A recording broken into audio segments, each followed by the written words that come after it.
अभि गुरखेल मित्रमंडळाच्या वतीने अंगारिका चतुर्थीनिमित्त आलेल्या सर्व भक्तांना केळीचे वाटप करताना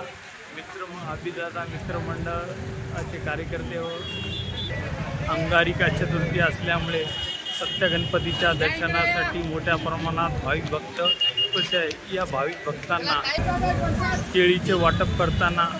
अभिदादा गुरखेल मित्रमंडळाचे कार्यकर्ते उपस्थित आहेत व अभिदादा गुरखेल मित्रमंडळ श्री सत्य गणपतीकडे साकडे घातले की यावर्षी भरपूर